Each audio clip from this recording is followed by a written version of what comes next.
All right.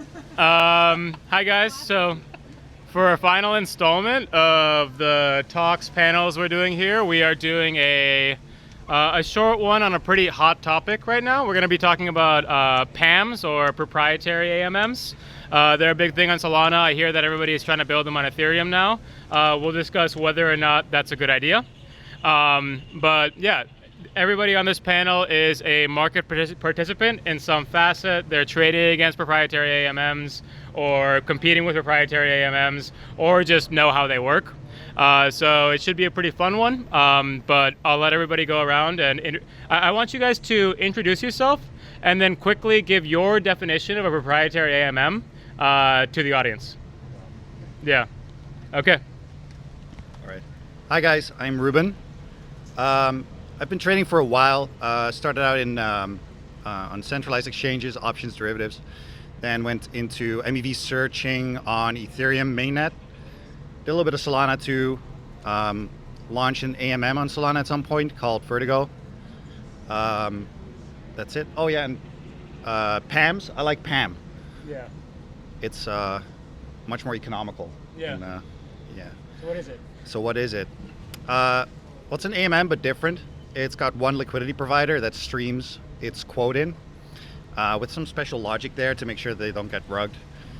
And that's basically it, I guess. Like, There's not much going on there.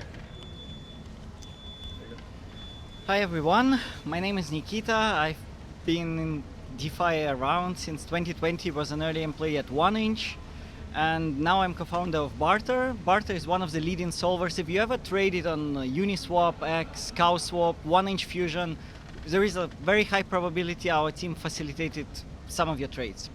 And yeah, we feel like DeFi needs to be better, more efficient. We need to fight MEV. We need to have more sustainable liquidity, and at the same time we should not leak to bots, arbitrageurs and everyone else extra value. What are proper AMMs? It's private liquidity that cannot be accessed by other guys. Maybe it's like, I would say, a dark pool without certain features. But yeah, I think it's a good innovation and a good direction, and we at Barter are super excited about it. Yeah. Hi, my name is Katya. I'm the CEO of Bebop. We are the largest RFQ platform on EVM, about to enter the Solana space as well. My background is in TradFi, and then I worked at Wintimute for a few years before starting Bebop. What is a proprietary proper AMM? It is an oracle with private inventory attached to it, and it's not an AMM. Hi everyone, my name is Wihao. I'm founder and CEO of Toka Labs. Right, we are a prop trading firm, right, and we specialize in DeFi strategies, right. I think prop AMMs to me is just a Oracle-based AMM. I think we'll go through in a little bit more detail what it is later on.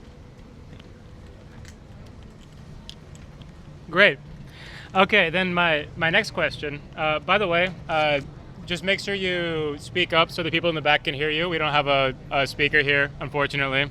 But I think a good question to kick things off is, I've heard a lot of teams, they've messaged me, they've just been talking about it on the timeline, but they're saying like, I'm going to build a prop AMM on Base, or I'm going to build Unichain's first prop AMM.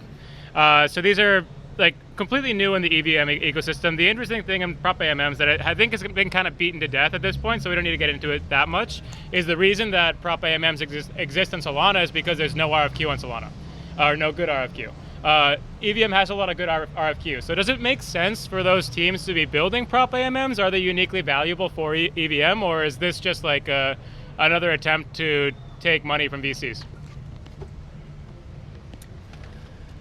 Right. Well, like as you said, the reason for pAMMs existing is because there's no good RFQ on Solana, and I think RFQ just beats pAMMs at every front. Like when you're making a market, it's very nice to know your counterparty. It's very nice to know like when they're going to get filled, or at least be able to estimate that. And pAMMs, they kind of give away that they can't do that because they gate themselves behind aggregators already, right? It's not permissionless. They kind of only... What's up? Keep going. You're good.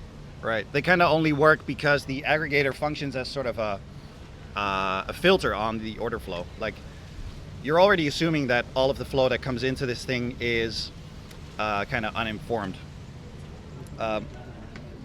Besides that, like, if RFQ really cannot exist and you only have pAMMs, I don't see how they technically could work on a blockchain where you can't have intra-block information reliably available, for example, in the 12-second window where a block gets built, if that makes sense. That's my opinion. Any thoughts or other opinions? Gotcha. Go. Yeah, I disagree with this entirely. I and I run the largest EVM RFQ system, so RFQ systems do exist on Solana, and pAMMs exist there not because of that, not because of the kind of competition with RFQ. The real reason they exist, they started on Solana, is because the order flow is very concentrated basically through Jupyter. So you create a venue, you integrate it into the aggregator, and the flow is yours, right? So if you win the price competition, the flow is yours. And so what happened is that it was just, it's incredibly easy to, you obviously use your intelligence and resource and whatever, and you put your inventory into that AMM, but then the distribution is very easy, right? And so, But if Jupyter had really good RFQ, it has RFQ. yeah, but it has terrible RFQ. That's Right. the So, worst RFQ yeah. ever. And why? Okay. I can chime in here. I can chime here. 50 seconds of price. Oh, I will. Please. Okay. Jupyter's RFQ, right? Okay, this is a maker RFQ system. Okay, so it's not the taker RFQ that we're all very familiar with on the Ethereum side, right? So it doesn't work very well, right? Yes. So maybe not working very well is not a very good word to put it, right? It's the best system you can have on the Solana ecosystem. We haven't launched yet. Yes.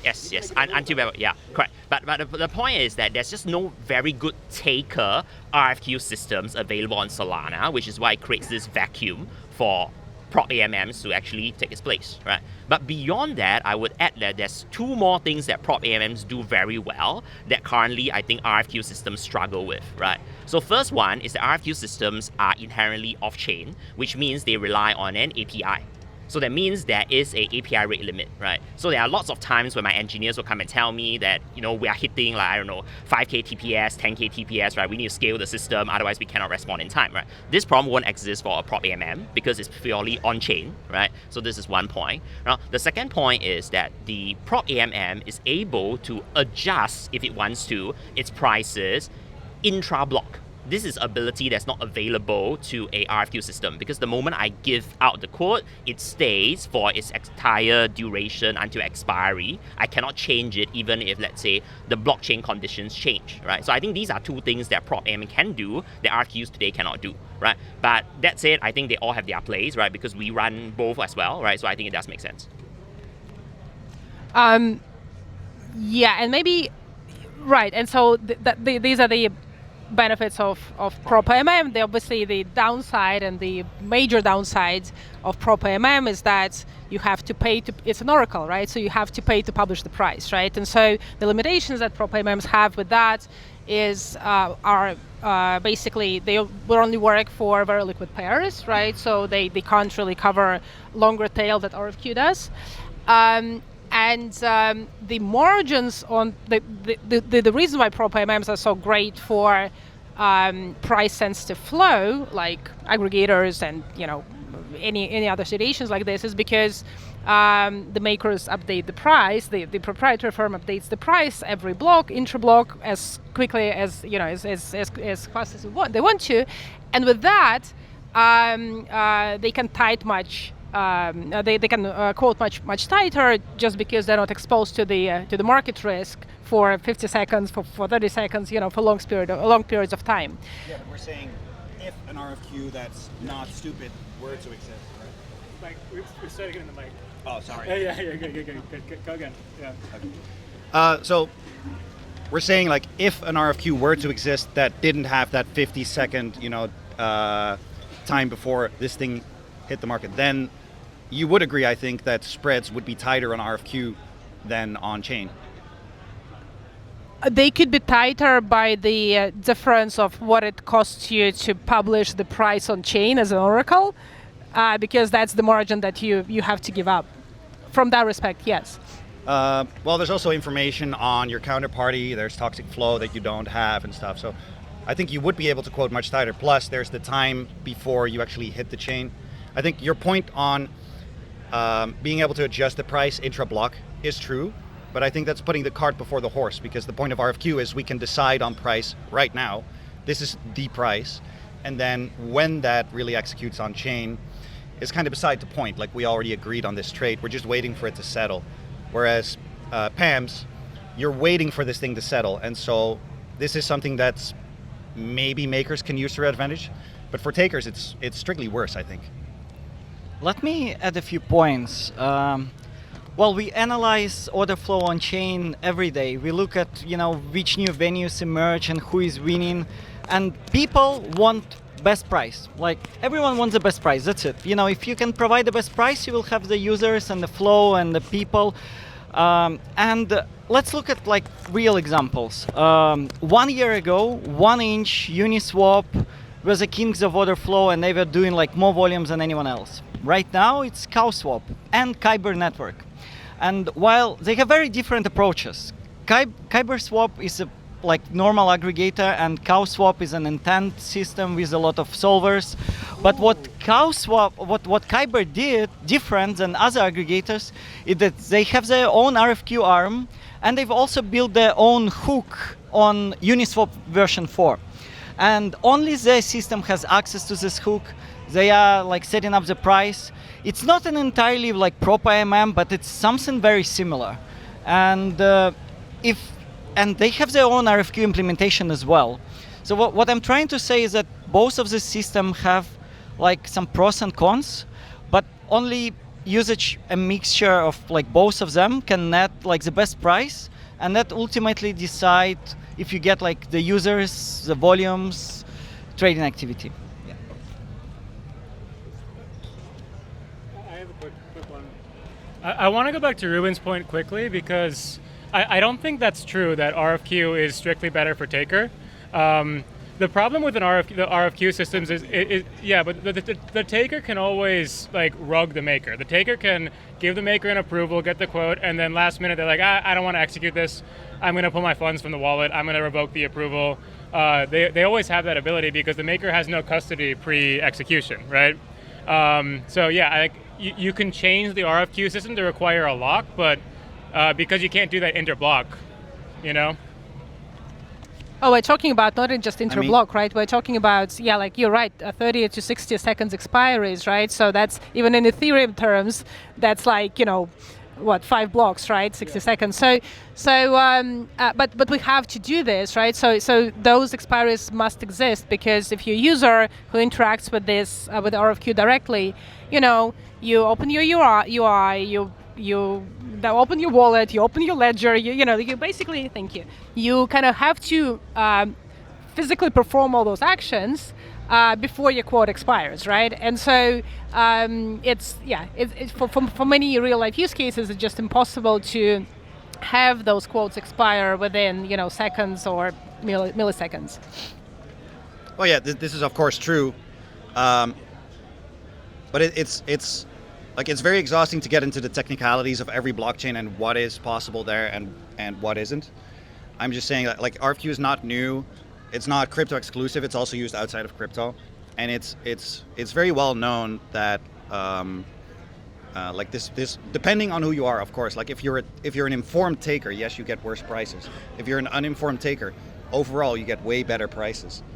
I think one point I absolutely agree with you, and I think you made it a few times, is that you can differentiate pricing per source with RFQ, and that's something you can't do with proper pAMM, and I think it's a very strong point, and that's what's happening in TradFi, and that's what's happening in DeFi as well. Exactly, that's why Robinhood's flow is so valuable, right?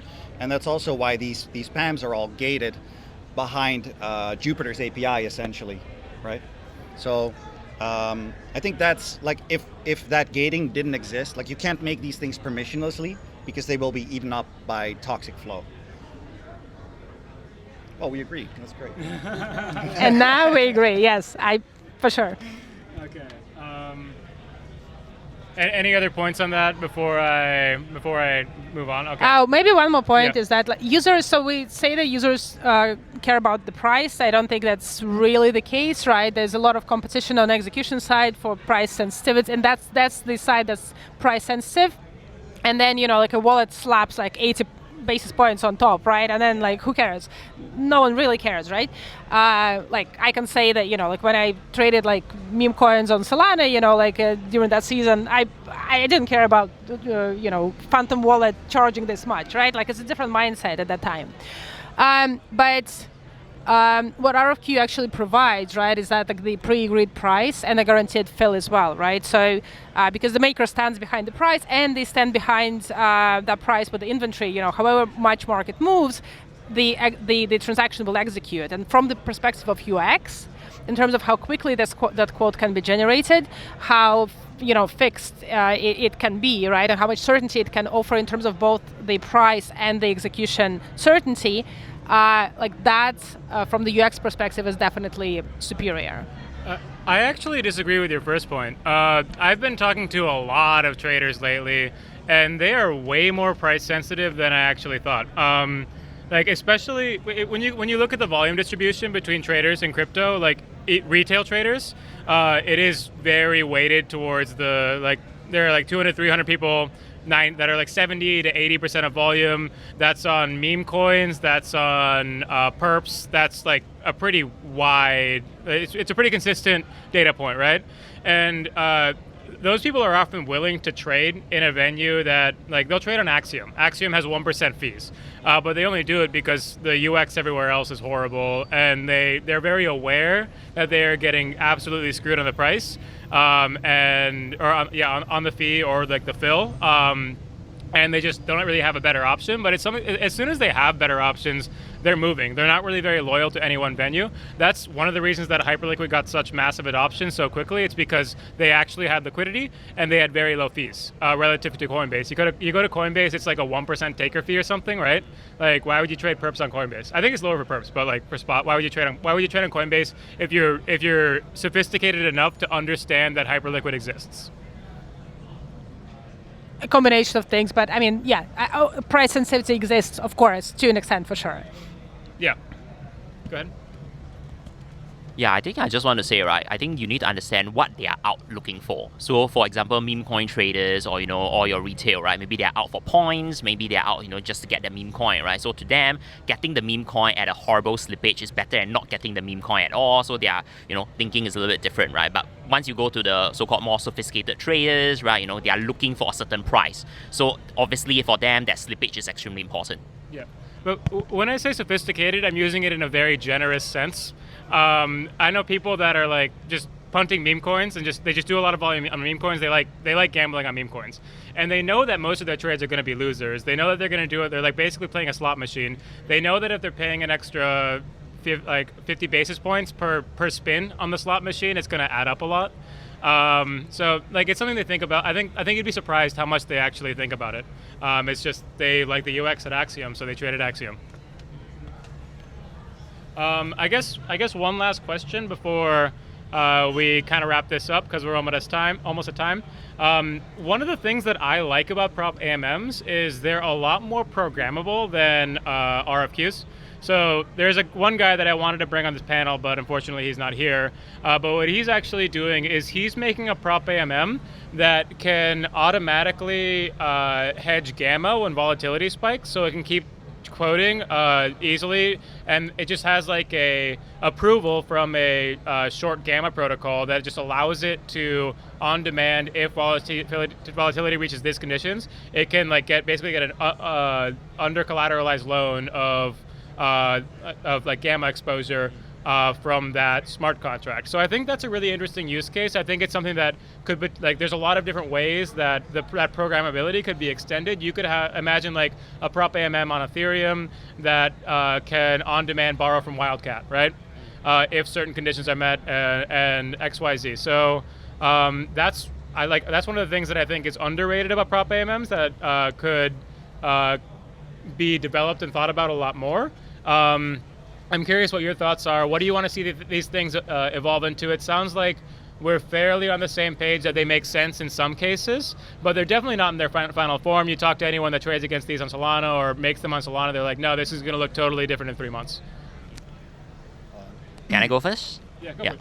Okay, I think you brought a very good point, right? This is nowhere near the final form, right? Because one of the things that I want to look at it is, don't think of prop pAMMs as prop pAMMs. Think of them as customized strategies, right? And which market making is only one part of the strategy, right? So who's to say that the next version of it wouldn't be, if somebody trades against me, I can actually trade against another AMM pool or another prop pAMM and actually just offset my position, right? So prop pAMMs, I think what we're looking at is just a starting point. We'll see a more sophisticated strategy, be it lending, be it hedging, right? These things will start, taking shape, in the next couple of months.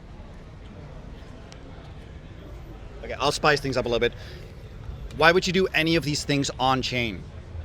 Like, the signal is off chain, right? If you're hedging against Gamma or whatever, why would you do that on chain? Like, provided you're acting on your signal fast enough to where your Oracle price on chain is pretty close to what it is off chain, right? You can also act off chain faster than like on anything you want, right? I think it's because of code immutability, right? So I can have a prop pAMM that is 100% funded with an under-collateralized loan from a lending protocol. There's no prop capital in there. It's just the algorithm that's running, and then the market maker is pushing updates to that prop pAMM. And the lender can be confident that the market maker can't act outside of band, right? Otherwise, they need like a contract with the market maker. So like right now, what Wildcat does is it gives lines of credit to the market makers. There's some contract there. They trust the market makers to return the funds. They've recently seen some defaults. If everyone was acting via a prop pAMM, those defaults would still happen, but they'd probably be less likely because there's less risk that the borrower just goes and like buys a house. So that's my argument there. Right. I mean, yeah, that sounds nice and technical, but it also sounds like a lot of friction. And I think like in the end, the lowest friction venue usually provides the best price. And so I would see those venues, although like very technically sophisticated and impressive, lose out on providing the best price, which was your point, I think. Like the best price eventually gets the users. I want to add to that we should care not only just about providing the best price and the users, but we should also focus on liquidity providers. Historically, if you look at LPs at Uniswap and other DEXs, they've been losing money. And RFQ emerged. RFQs are much more stable and much more predictable, and market makers can generate like good yield on top of them. And prop pAMMs is kind of like, again, another venue where LPs can sort of make money and not be affected as much by like blockchain issues like MEV, arbitrage, volatility spikes. Building good pricing is actually really, really difficult. We are launching a new product called Superposition, and it basically turns any user wallet into an AMM or into a pool. And building a good price is difficult. Like, you have to monitor what's happening on centralized exchanges. You have to be protected through oracles. It's also might be viewed as another form of a prop pAMM, but we are trying to generate yield for LPs, and that's, I think, the difficult part, and why prop pAMMs kind of also emerged. Yeah. I'm just keeping it from her. Well, I was gonna say, I guess like the final question here, I was gonna say I totally agree with you on programmability. That it's an interesting thing, but RFQ pricing, professional pricing is programmable, and there is so much programming that goes behind, both the spreads and the mids and everything that gets as inputs into that and gets output as that single number.